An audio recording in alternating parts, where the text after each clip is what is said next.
Hello, and welcome to the Action Network podcast, UFC betting preview. I'm Sean Zerillo, joined today by Billy Ward to help you break down this weekend's UFC card and give you our best bets, favorite underdogs, top props, and more. And if you'd like to tell some of the bets that we discuss on today's show, make sure to find the quick slip link both in the podcast and the video description, or visit actionnetwork.com/bet now. 13 fight card for UFC Perth. Start time listed as 7 p.m. Eastern on Saturday, though one fight did drop off the card, so it's possible they may start the fights closer to 7:15, 7:20, or 7:30. So just keep an eye on that. But the card will take place on UFC Fight Pass and ESPN Plus. The entirety of the card in the main event, Carlos Ulberg against Dominick Reyes in the light heavyweight division.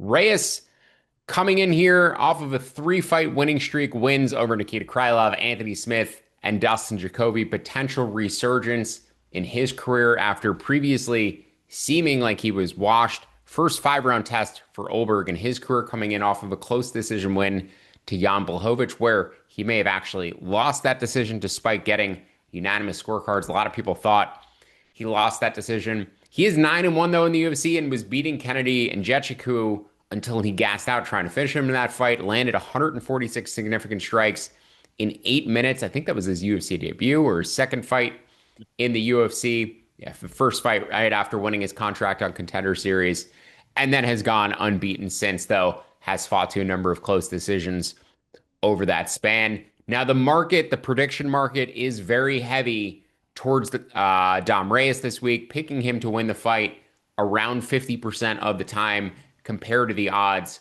out there, which have Ulberg north of -200.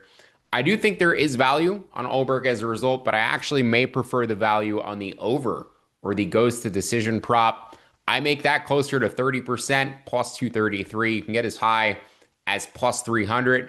May prefer the over 2.5 at plus 310, though I do think if it gets that far, there's a decent chance that it's going to go all 25 minutes as well. If you're looking for a plus money way to bet Ulberg in the over 1.5 rounds is plus 145 at DraftKings. I do think he could come out and finish Reyes in the first round. There's still a chance, in my opinion, that Reyes' chin is compromised and that he is on the last legs of his career. And Ulberg, in my opinion, the most dangerous fighter he's faced in a number of matchups. But likelier, I do think that this one ends up being tepid in the early going before potentially the pace ramps up. Both these guys like to counter strike, so I don't necessarily see them coming forward, meeting in the middle of the cage, slugging things out. And as a result, I think some time slips off the clock. So the over 2.5 is plus 110. The goes to decision is plus 300. I like both of those bets. Also like, as I said, the SGP with Ulberg in the over 1.5 at plus 145 and Ulberg by decision at plus 550. We'll figure out how to structure those wagers together. Billy, you're on the other side of this matchup for me. You're on the other side of a bunch of matchups for me on this card. Gonna have an enjoyable podcast going head to head on a number of these fights. But you landed on Reyes at north of 2-1. What did you see in this fight that made you back the underdog, and what price do you like him down to? Yeah, I'm probably not actually betting him. I will get to why in a second.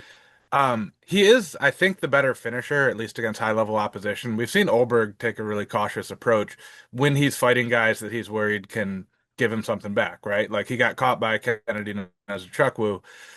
Then he finished some guys who are real bad. But against Volkan Oezdemir, Jan Blachowicz, he's kind of pacing himself a little bit, not looking to really finish things. With that said, I think that really lines up nicely with your angle, where if Ulberg's going to win, it's probably a more extended fight. For me, I'm getting most of my exposure to Reyes through DFS. He's extremely cheap on DraftKings at 6,900. Any win for Reyes, he almost certainly gets you the optimal lineup.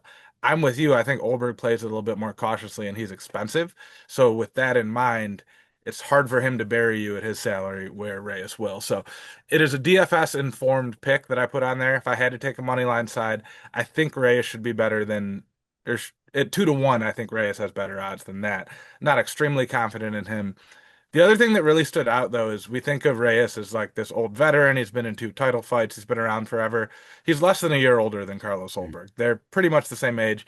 I think even in terms of mileage, Ulberg had so much kickboxing experience that it's probably more similar than we realize.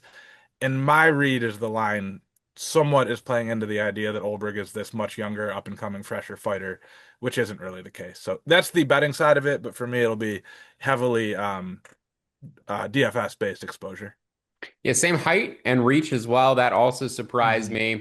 No grappling upside for Ulberg, which is what makes it a little bit difficult to lay the juice on his money line. This is very likely to be a striking fight. If one of them does have grappling upside, it is probably Dominick Reyes. So I do get the arguments for Reyes in a pure striking fight. Tough to view him as a 2-1 dog unless you think his chin is compromised and he's like the likelier of the two to land takedowns or actually grapple in this fight. So do get the arguments for Reyes on the money line, just in terms of the projections, in terms of how people are picking this fight. It seems like he Yeah. is just too popular of a side for me and my model and how that handicaps things out. Mhm. So do view Ulberg as a parlay piece given those factors, but would definitely prefer the overs, I believe, in this fight, or at least a more cautious start before Ulberg eventually picks things up.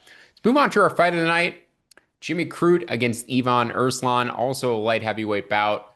Crute coming back here off of his first win in quite a bit. I don't like his striking defense. I don't like his cardio.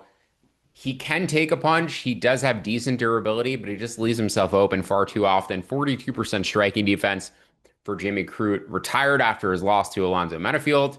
Ended up coming back. He's never really made improvements offensively. I do view Erslan as the better striker. Crute getting outstruck by 1.4 strikes at distance throughout his career against his opponents. Does have a 2-inch reach advantage here, but Erslan, the better striker. We've also seen Erslan against Ian Cutelaba and against Navajo Sterling mostly deny the takedown attempts from those guys. They denied 9 of 12 from Cutelaba. He actually controlled Cutelaba for 5 minutes, mostly up against the fence in a split decision loss. And I think in terms of this matchup, that's just what he has to do: scramble, get up, land the more effective strikes in the moments and the opportunities that you have when this fight is on the feet. I certainly agree with your angle and the perspective that you're taking on this matchup, but I would not bet Crute on the money line. I think Crute, if he's going to win this fight, needs to finish it inside the distance. Somebody pointed out yesterday, Crute never has won or lost the decision in the UFC. Both of his fights that have gone to decision Yeah. ended in a draw. Every other fight for Crute has ended inside the distance. I've tried to bet Crute by decision. I've tried to bet his opponents by decision. I actually do think there is value on Erslan by decision at 7-1, but I prefer his money line at plus 170. I don't mind the over 1.5 in this fight either. I do think that there's a finish. It could potentially come in the later stages of the fight after both men do a lot of activity. I could see Crute finding us up in a scramble. I could see Erslan finishing a tiring Crute. So I like Erslan on the money line at plus 170. I like his decision prop, but I also like the over 1.5 at a round to pick and price. And Erslan live after round one would be a target for me as well. Billy, you're taking Crute by submission at plus Yeah. 280. As I said, I think that's a sharp way to bet this fight, especially if you're betting the Crute side. Just also want to hear your thoughts with regard to the total, the over 1.5, and then a live betting spot if Crute does not finish this fight in the first round. Yeah, I think it's actually very similar to the main event in that Urslan correlates heavily with this fight going over. Even though he has lost both of his decisions in the UFC, he's made it 15 minutes and not looked terrible at the end of the fight. Where like the Jimmy Crute draws, one was because Alonzo Menifield grabbed the fence in a fight that should have gone against Crute, and the other Crute got a 10-8 first round and then had nothing left. I believe that was against Rodolfo Bellato, who's also on this card. The thing about the wrestling, though, is yes, denied a lot of the takedowns. He also got taken down 3 times by Navajo Sterling, who's like a tall, lanky former kickboxer who has not wrestled in any fights before that. And Sterling identified, like, okay, I can take this guy down, which makes me think Jimmy Crute will see that same path and be able to walk it. Ergo, if he gets it to the ground, it will be, or the submission will be the likeliest win category. He attempts 1.9 submissions per fight, and that's with the UFC stat keeping being pretty conservative on what counts as a submission attempt. I couldn't find in the record book like what the record for attempts per fight was. It's got to be up there though, that 1.9, because they don't really give those too easily. So plus 280 on the submission. It was about the same, or even in some books, a little bit higher than his knockout prop, which also feels totally backwards to me because if Crute hurts you, he locks up a sub. He doesn't really continue with the ground and pound. As you said, I've got no interest in the Croup money line. Sub at plus 280, even inside the distance would probably be okay. And yeah, Urslan is likely the live side unless Croup is real cautious early or Urslan punches himself out or something like that. Good stuff there. I think both of us agree with the other takes on the fight in terms of being the Right. proper way to bet this one, plus money on either side of it, the way to go. Football season's here, folks. We got some huge improvements and updates coming to the award-winning Action Network app, which we're very excited to discuss in the weeks ahead. But to get the most out of the app, you'll still need to be an Action Pro subscriber, and it's only with Action Pro you can get real-time pick alerts from me and the entire Action Network team of experts. Plus, you can access pro projections powered by Sean Kerner and our predictive analytics team, plus a ton of other benefits. And right now, Action Network podcast listeners can save $20 off the annual price of Action Pro. Just go to actionnetwork.com/pro and use promo code POD20. That's actionnetwork.com/pro and use promo code POD20 for $20 off the annual price of Action Pro. We're going to move on to our favorite underdog section. Two fights I want to talk about there, and then we are going to blend our underdog and prop takes together and eventually move fully into our favorite props for this weekend and finish up with some best bets. But the first of the two underdogs I want to talk about specifically is Cameron the Battle Giraffe Rouston against Andre Petrosky. You're a big Andre Petrosky guy, so I'm really curious as to your take on this fight. I actually expected you to have a Petrosky bet in the sheet. Expected it to be under the best bet section. Was surprised to not find one there. Now, Rouston is a CKB product, City Kickboxing product, 3 inches taller, 5-inch reach advantage here. Another lanky kickboxer for City Kickboxing. I don't know if they're just generating these guys in a lab or like walking around the streets and looking for dudes who are super tall and lanky and have the correct frame to be good kickboxers, but they all have the same like height and reach and length and frame as one another. And Rouston, another one among them. I don't even think he's particularly good, but I do like the price at plus money. I make him about plus 120. I also like his KO prop at about plus 575 and live after round one as well. I think Petrosky is going to land takedowns here early, but Rouston has showed in his fight against Torres Finney he will just keep getting up even if you take him down. He actually outlanded Torres Finney in that fight in terms of significant strikes, just spent so much time having to get up from his back that ultimately it ended up being a close decision. He also has lost to Jacob Malkoun from earlier in his career regionally. So it does seem like a stylistic matchup that Petrosky could potentially exploit, but I'm not sure if he's the type of guy who's going to be able to land takedowns throughout all 3 rounds of this fight. I've never fully trusted Petrosky's gas tank, and if you're going to force him to shoot 10, 15 takedowns across a fight and keep getting up against him, I think you could eventually tire him out. If you're going to let him grab that one takedown, consolidate, hold it for 5 minutes, sure. But if Rouston is getting up a bunch in the first round, I think he's an excellent live bet after round one, as long as he's making Petrosky work. Pre-fight, I want a little bit on Rouston's money line at around plus 150 and making closer to plus 120. And then live after round one alongside the knockout prop. Billy, any thoughts on Rouston and Petrosky? Any bets on this fight for you? Yeah, it's funny you pointed out that there's like the archetypical build of the city kickboxing guys, and it's true, they all kind of have that. He's fighting Andre Petrosky from Philly. All of those guys have the exact same build They as do. well. Like Jeremiah Wells, it's not the same build as the city kickboxing guys, but as each other. So Mm-hmm. they have like the short, we're just as wide as we are tall, shoulders are 4 feet across build. Sean So it's Brady's kind of built the same funny. way. Yeah. Jeremiah Wells, Sean all the Brady, same body Pat type. Sabatini. Yeah. So funny that we're getting that matchup here. I am not on Petrosky because I'm also a big Battle Giraffe fan. I think he has the grappling to hang in there. And Andre Petrosky is like kind of never a guy you feel good about as a favorite just because he might, headbutt your hip and knock himself out or other shenanigans. So with you on that. Another underdog that you like on this card, that's Alicia the Snack Panther Ellison. Elisha, I'm not sure how to pronounce the first name, against Brando the Balkan Bear Parachich. This fight was supposed to take place on Contender Series last month. I'm curious why, if you know why it got moved to a regular UFC card. Essentially, they just signed both of these heavyweights. I guess the UFC needs heavyweights and it decided to call them both up and put them on a UFC card rather than making them fight for a contract. But Parachich, another city kickboxing guy, he's 4-1 professionally, 4 inches taller, 5 inches taller, 1 inch reach advantage. Ellison, the younger man, trains at Chase Hooper's gym in Washington. I assume they're not training with one another because there's a big size difference between the two, but is actually training with another UFC fighter in the room. Do not know how many training partners, though, these guys actually have of this level. So, did you handicap this one for DWCS originally? Or was it just it was moved before you even had the opportunity to? And how did you end up on Ellison here? It was moved before I got to this one. My like conspiracy theory, not conspiracy theory, because it's not a terrible thing, is that Perisic maybe couldn't get his visa done in time to Mm, fight in America, so they just put it in Australia. got it. That's the only thing that makes sense to me because this card was already so full. Like, why would we? Anyway, not the point. Perisic cannot grapple and has no cardio. And after his first career loss, which was about a year and a half ago, they gave him two 0-0 guys that he beat up. Where Ellison, his first career loss, he was fighting for a title against a guy who was 5-1 at the time. Got multiple takedowns in the first round, worked himself to top half guard, was beating the guy up, and the ref stood it up twice in the first round from top half, which we like never see. And then Ellison was tired and got finished. And then he came back and fought like actually a couple decent people since then. Seems to be the slightly better athlete, a little bit more cardio.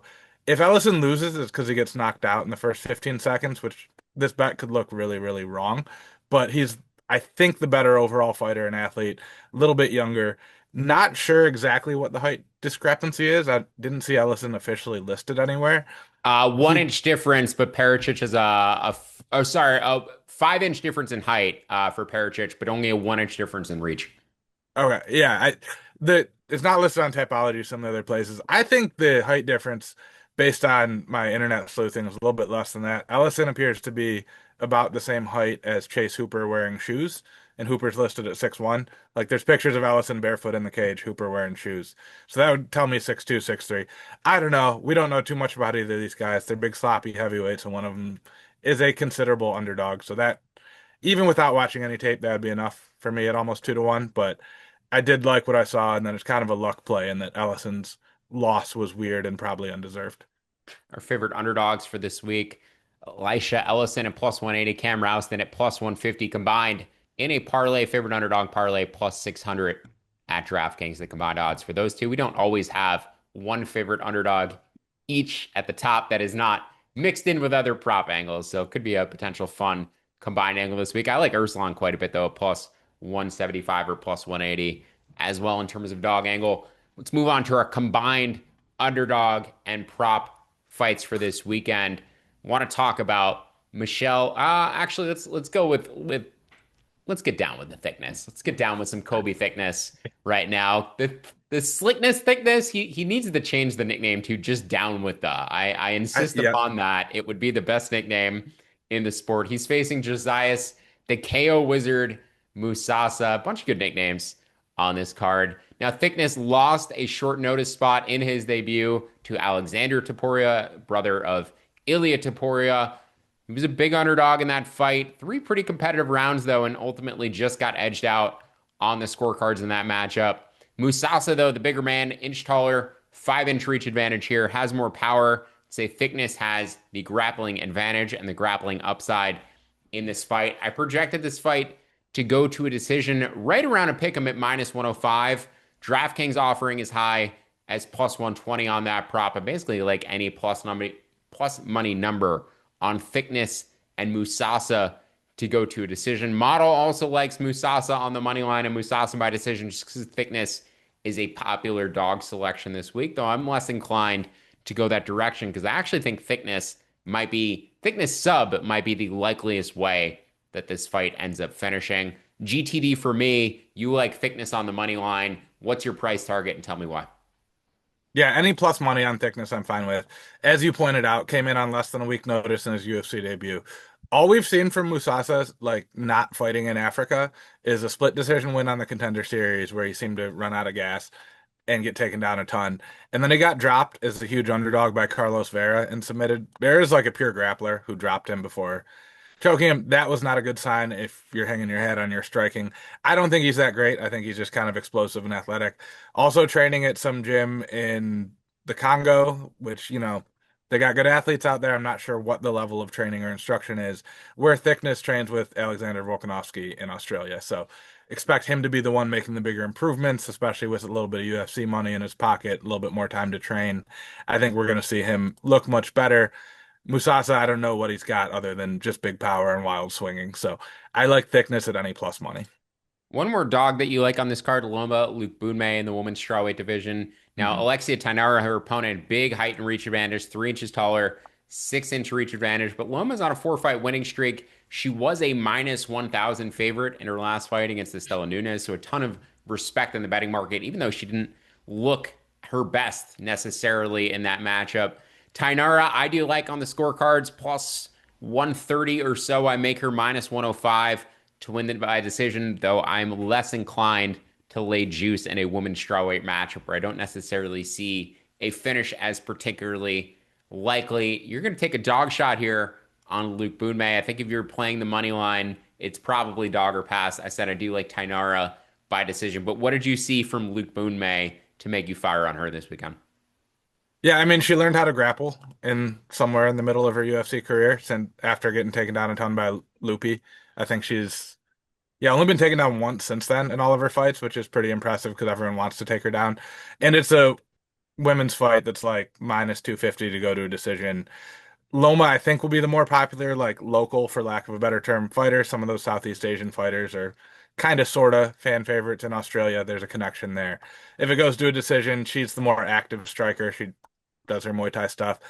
I'm not feeling great about it, but this is just one of those system plays where we really think it's going to go to a decision and should be close. So not only could our fighter actually win, or my fighter in this case, but they could win based on the judges just kind of flipping a coin. I think the fight is only about minus 210 to go to a decision as well. It seems like a pretty cheap price considering the stylistic matchup, the relative finishing nature of either fighter. I do think Tainara is the likelier finisher of the two. I'm not sure if you Probably. would agree with that. Tainara by Yeah. sub, probably the likeliest finishing method. But I do think goes to decision, pretty decent bet, and Tainara by decision and plus money decent bets as well. Certainly would not argue with a dog shot on Luke Boonmay. As you said, given the system play, fight favor to go to a decision, women's division, less finishes, definitely could be getting some partisan crowd support as well. Let's move on to some pure prop looks for this weekend. One of these you added, I believe, late last night. Michelle Montague making her UFC debut. A Kiwi trains at another Kiwi who trains at ATT. Does not have the same body type as her male counterparts, but she is actually more of a submission grappler. She's 6-0. She's coming over from Mhm. PFL. She's finished all 6 of her career fights by rear naked choke, getting a matchup with Luana Carolina, who we've seen a grappling deficiency from in the past, though. Carolina's grappling defense, her takedown defense, is certainly leveled up during her time in the UFC. It used to be completely tragic. She's actually turned herself into a capable defensive grappler, or at least a capable defensive wrestler. 74% takedown defense. But I do think once you put her on her back, she can be exposed. First layer takedown defense, good. Actual defensive grappling on bottom, probably not as good. I make Montague's subline about plus 195. It is listed, though, at plus 185. I make her ITD line plus 155. It's currently plus 140. So just missed in terms of being a value bet for me on Montague to win inside the distance. You're gonna go ahead, though, and take her point spread minus 3.5. What were those odds? Where do you like those two? And any other ways you want to bet this fight? Yeah, you mentioned the submission grappling of Montague, also a freestyle wrestler, represented New Zealand in the Commonwealth Games for 2 years, multiple time world amateur MMA champion, and a massive 135er. She competed in wrestling at like roughly 165 pounds. Her opponent coming up from 125 pounds, where admittedly she did miss weight, I think 3 times counting the canceled fight, but still should be a pretty big size advantage for Montague, who trains with Kayla Harrison and is like the main training partner for Kayla Harrison at American Top Team due to the size that she brings to that matchup. I was actually looking for Montague to win the belt in 2026 futures. None of Hmm. those are up right now. I think she has future champion potential, kind of the heir apparent to Kayla Harrison, who I don't think is going to stick around for too long. Don't think Nunes sticks around after Harrison departs too. So really high on Montague. I like her minus 3.5 at minus 125. Like her to get a finish. And then inspired by all of your SGPs with fighters to land more strikes and win the fight, if we get a takedown prop on Montague over half a prop or over half a takedown over 1.5, something like that, that they allow you to parlay with her winning, I think that's a very good bet. She almost certainly grapples in a win.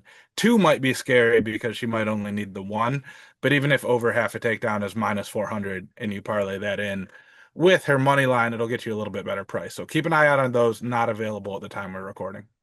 The one prop that caught my attention for this fight was Montague to win in round two at plus 650. Just thought potentially maybe a feeling out period UFC debut, Mhm. not trying to rush in with a shot. Carolina maybe defending, initially, but Montague, given the skill level, likely finds the finish. Just thinking it may come later, round two, round three. Round two at plus 600 seems like a pretty big number. Does she, from the tape that you watched, does she tend to just shoot right away, or does she pretty calculated in terms of like finding her entries? She's somewhat comfortable on the feet. It varied a lot in the fights I saw on her, and her MMA career has kind of like stopped and started as she's done other things too. So if you look at some of her older tape, it's not the same. I'm kind of with you though, in that I think she'll probably look to build some cage time and spend some time on the feet rather than just immediately press her biggest advantage. I think she knows she's the A side here and can use this as a learning experience. But I don't know. Sometimes you just want to put on a big show in front of your kind of home crowd and you just go for it. So I like that angle. I'm not 100% sure that that's how it'll play out, but I think that's probably the likelier path. Yeah, maybe just a small poke for me there. One of my favorite bets on the card is in the prop section. That's Jack Jenkins versus Ramon Tavares to go to a decision at minus 125. I projected this closer to minus 180. Now, Tavares was KO'd on Contender Series, but that was down at 135 pounds.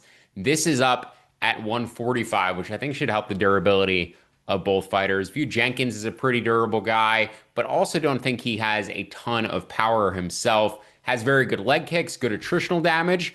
But really, if this one finishes, I think it's actually Jenkins via submission as the likeliest method. Goes to decision minus 125. As I said, projected closer to minus 180. Would bet this one all the way up to about minus 165.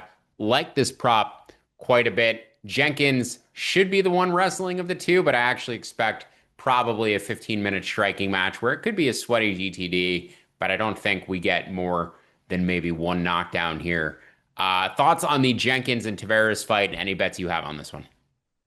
Yeah, just to add on, the stoppage on the Contender Series for Ramon Tavares was so controversial that they That gave him too. an immediate another shot on the Contender Series, and then they had a rematch against Sergey Saidi, the one who finished him, where Tavares won a split decision that he probably didn't deserve. So those fighters fought twice, and the deserved man won neither time, which is a fun way to. I mean, maybe Saidi deserved to win the original one, but not in the way that he did. So yeah, fun series between those two, where they should be 1-1, they are 1-1. They just won the wrong fights. Jake Matthews against Neil Magny in the welterweight division. Another fight I like to go to a decision. Magny, though, is 7 years older. His only wins, though, since 2022, probably an undeserved split over Phil Rowe. A comeback against Mike Malott, where he was losing the first 14 minutes of the fight before Malott had a heart attack on bottom at the end. And then he beat fellow old up wash guy, Elizu Zaleski dos Santos, in his last matchup. As I said, Matthews 7 years younger, in much better athletic shape. Magny, though, the bigger man, 4 inches taller, 7-inch reach advantage, tends to make himself competitive in virtually every fight he's in. Matthews is the more efficient striker, outlanding opponents by about 1 strike per minute at distance. Magny closer to a half a strike per minute. Matthews also the better control grappler, controls about 60% of his grappling positions. Magny closer to 40%. So I do expect Matthews to either find a submission here or edge a relatively competitive decision. You can bet the goes to decision prop at about minus 115 in a Neil Magny fight. I make this closer to minus 165. I give Magny virtually no finishing upside here. I think if it finishes, it's either Matthews cracking Magny on the chin or finishing him on the ground via submission. Do you have any reads or bets for Magny against Matthews, Billy? Yeah, Matthews always feels or looks like he's hitting harder than his opponents seem to react to it, if that makes sense. Like it seems like he's throwing hard, but guys Hmm. don't react as if they got hit super hard most of the time. Like he's got a couple knockout wins. So Yeah, I always worry like we're one bad shot for Neil Magny being totally washed, but he keeps every time I think that's the case, he comes back and does at least okay. So I think you're probably on the right side there. Fighter we mentioned earlier, Navajo Sterling in the light heavyweight division against Rodolfo Bellato. Sterling, another CKB product. Inch taller, 4-inch reach advantage over Bellato. Also 7-0 as a professional. Good volume, good cardio. Don't necessarily think he has huge power though. And while Bellato is very hittable, only defense strikes at 45%, and he's also very slow. I do think he's able to survive a little bit in this fight, potentially all the way to a decision, though likelier at least a round and a half. Sterling in the over 1.5 rounds in the same game parlay at DraftKings is plus 130. Probably my favorite way to bet this fight. Sterling by decision is plus 320. I make that closer to plus 250. But Sterling in the over 1.5 at plus money, I think a pretty sharp way to bet this one. Do you have any thoughts on Sterling and Bellato, Billy? I like the over 1.5 a lot, as you pointed out. He does a lot of damage over time. I think a really interesting way, if you wanted to get real juicy, is do like fight to start round two, and Sterling by knockout in an SGP, like, or rounds 2 and 3. When he appeared on the Contender Series, the prop I gave out for Sterling was Sterling in round two and Sterling in round three, and he won late in the second round. I was hoping it would stretch out another like 20 seconds because that would have been an even bigger target. But I think that's kind of just the way that he wins more often than not. And Bellato, don't want to say it exactly, but might be a little bit of a quitter. He did a tremendous acting job when Paul Craig barely grazed him with an up kick. So, like, when the going gets tough late in the fight, does he really take it all the way to a decision? I don't think so. So I like the over 1.5 or fight to start round two with Sterling. Just not sure we see it all 15 minutes. Sterling to win in round two is plus 425. To win in round three is plus 700. I think both of those are interesting pokes. Along with his decision prop at plus 320, though, I think I'm much more inclined to have a bigger bet on the plus 1.5 SGP as opposed to trying to bet him the Mhm. win by decision. If you're on Twitter, we have a great new feature. If you see a bet from any of your favorite action experts or anyone on gambling Twitter, you can now tag at Playbook and tell our bot to build you a bet slip at a book of your choice. It will build it out for you with a quick link that opens right up in your sportsbook. So keep an eye out for a new tool at Playbook on Twitter. Let's move to our best bets for this card, and we'll talk about the one fight that we did not get to in the remainder of these sections.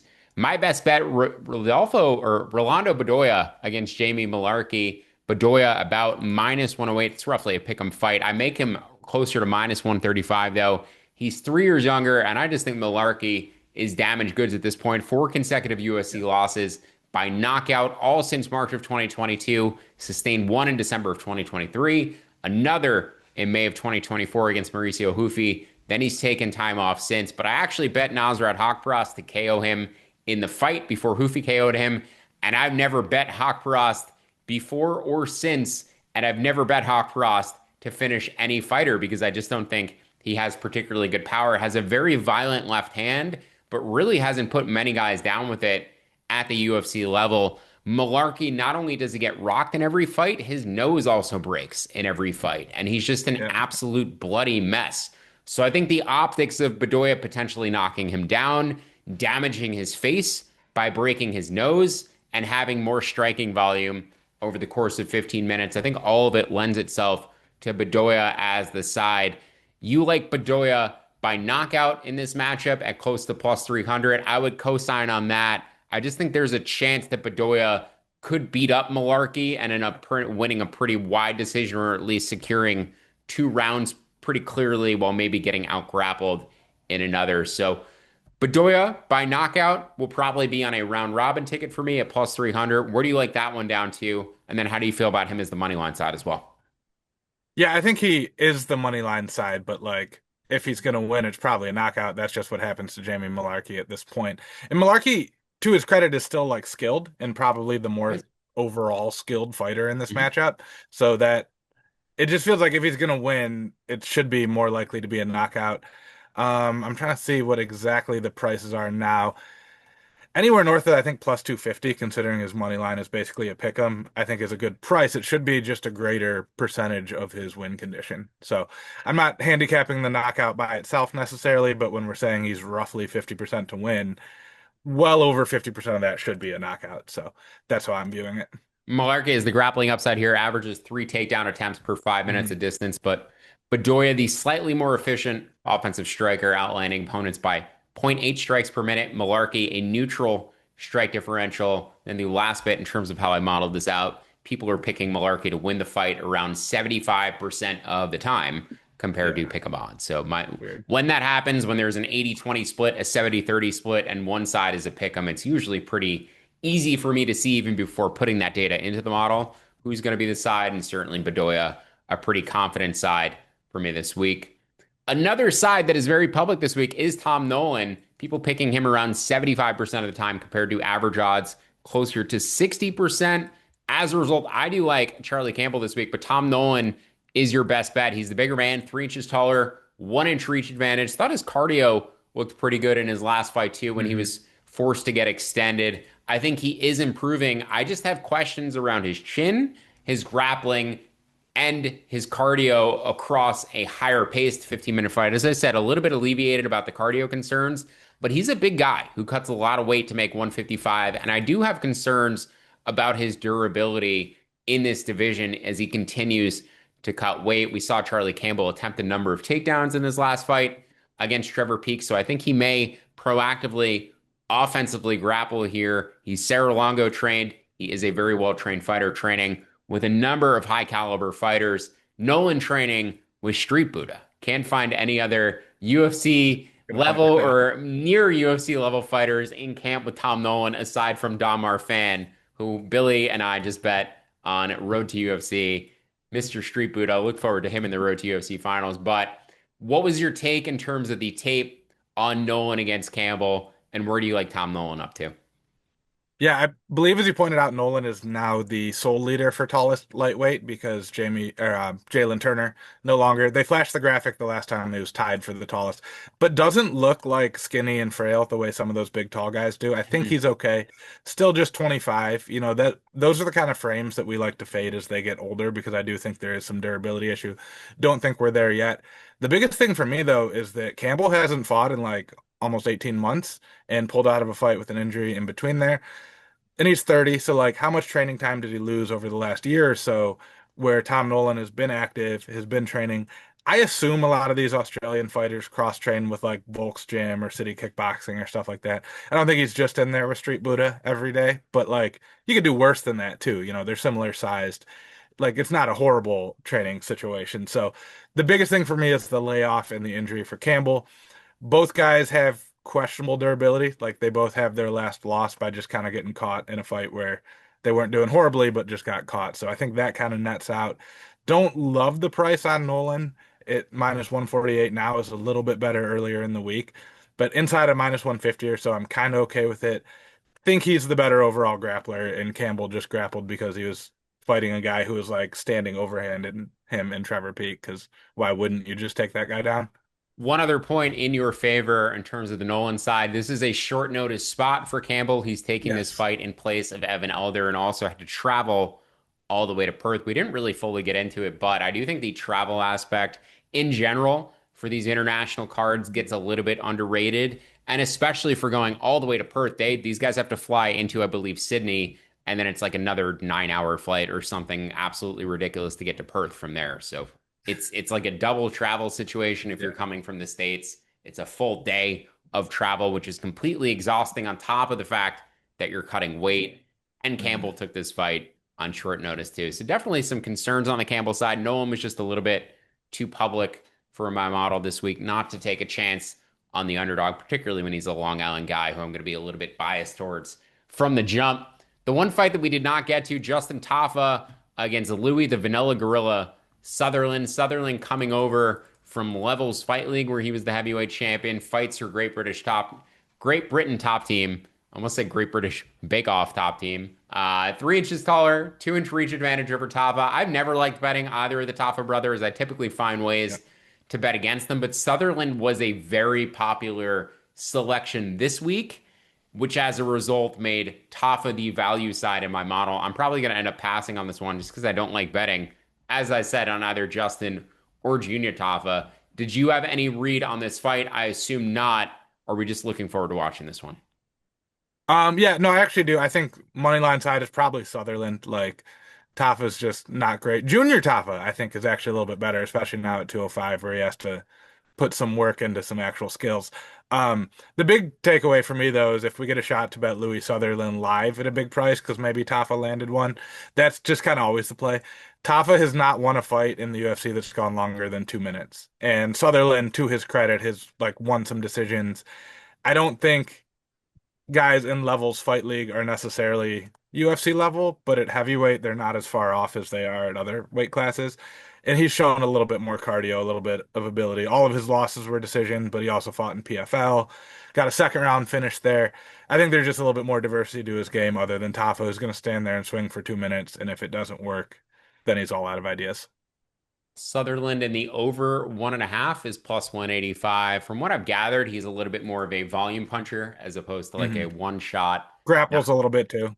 Yeah, yeah. So I think maybe that SGP with Sutherland in the over could be an interesting way to go as well. But as you mentioned, overs sort of correlate his direction. Unders likely correlate more heavily to Tafa. If you want to get really cheap, Sutherland in the over half a round is plus 120. Not a huge advantage compared to his actual price tag, which is near plus money, but I think that's probably how he wins the fight, is surviving for the Yeah. first 2.5 minutes and then maybe turning the tables from there. But that'll do it for our UFC betting preview. We went through all 13 fights on the card, and you can find more UFC betting content from both Billy and myself on actionnetwork.com. If you'd like to instantly tell some of the bets we discussed on today's show, look for the quick site links both in the podcast and the video description, or visit actionnetwork.com/bet now. Don't forget to download the free award-winning Action Network app and sign up for Action Pro for immediate access to expert picks and analysis. Best of luck with all your bets this weekend. Enjoy the violence. Thank you for listening. See you back here next week.